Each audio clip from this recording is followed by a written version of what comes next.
This morning we are in a rather special setting, which is a scientific university where many students from the AES are present to gain knowledge. And we made a point of being here to encourage you and also to share a few messages with you in the spirit of the pursuit of knowledge. We will work to ensure that the number of students here increases. But also I spoke with them, and we hope that these universities, such as this chemistry university and the University of Radio Technology, can be replicated in our country to train more students, and that we can cooperate so that they send us instructors on site to have major laboratories and great universities.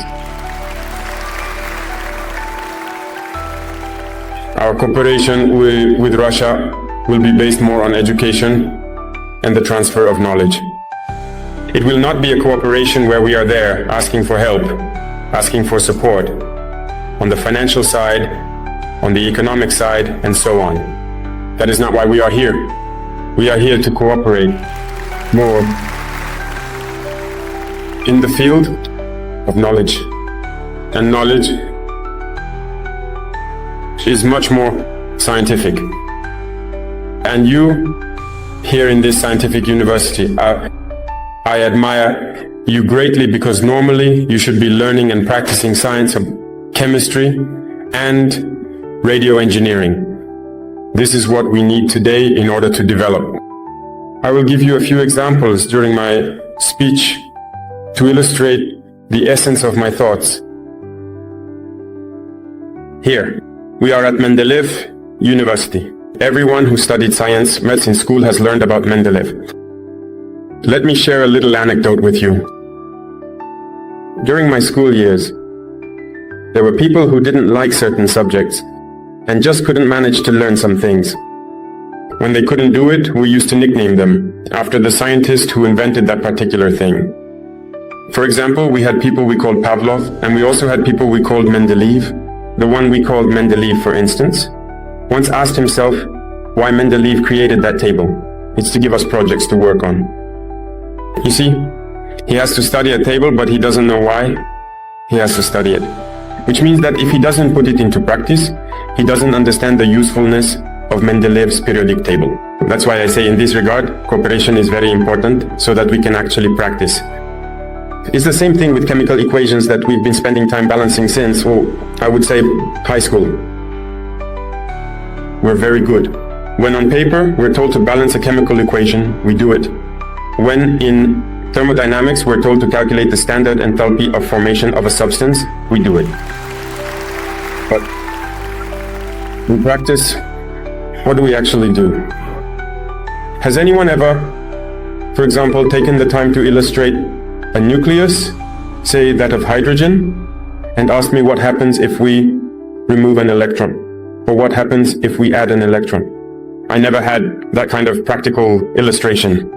Hydrochloric acid, since high school, we've been made to do chemical reactions with it on paper, but I've never actually handled hydrochloric acid or performed a real experiment with it.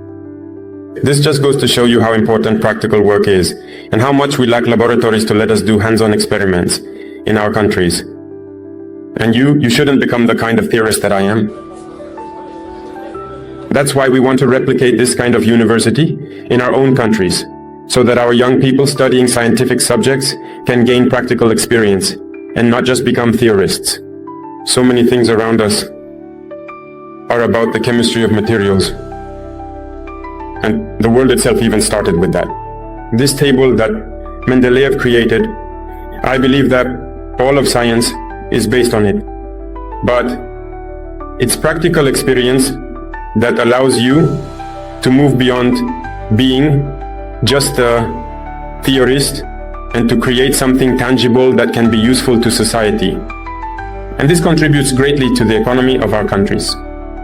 Without you even realizing it, let me give you a few examples. You see, we import a lot of iron, for example, from all over the world, what we call galvanized iron.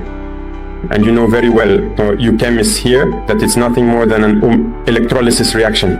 How is it that we can't do this ourselves, right here at home? We have to go buy galvanized iron from China or Europe, from all over the world. For example, we are at war. We pay for equipment, we pay for ammunition, weapons and everything else. When I take your ammunition, explosives and everything. Mali produces cotton, Burkina produces it, Niger produces it. But you know very well that it's the cellulose from cotton that's processed to make gunpowder and explosives. Why can't we manage to do it? Because we don't have practical chemistry. Even for the armor plating of vehicles.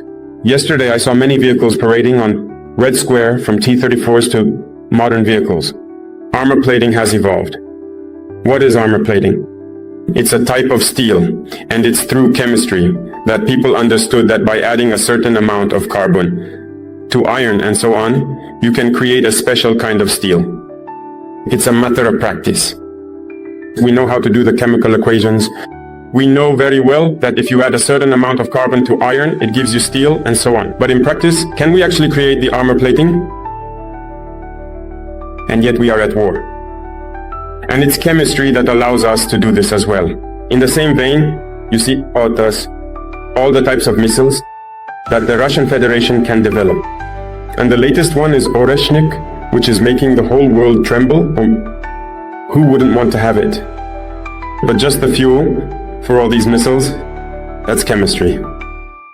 Are we actually able, in practice, to create this fuel ourselves and try to build an engine to propel a rocket or a missile?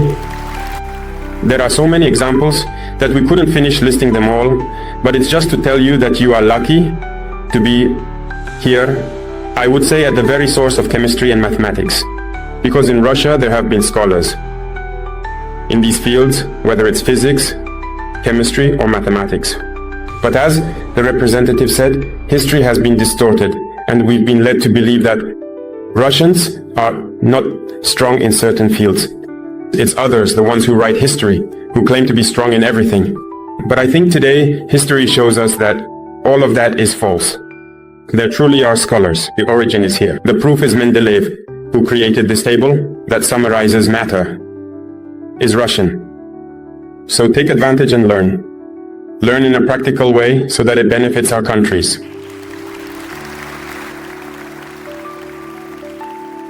When a country is weak, it is doomed to disappear in this predatory world. We have to be strong. And today, the countries that have nuclear weapons are strong. They never lose a war. But the nuclear bomb, you've all studied atomic science, I'm sure. They tell you it's a neutron, hitting a nucleus which splits and releases energy. We know the equation, but how do you even enrich to change the isotope? How do you enrich? How do you actually do it in practice? So take advantage and learn, kid, because we need you to develop our countries.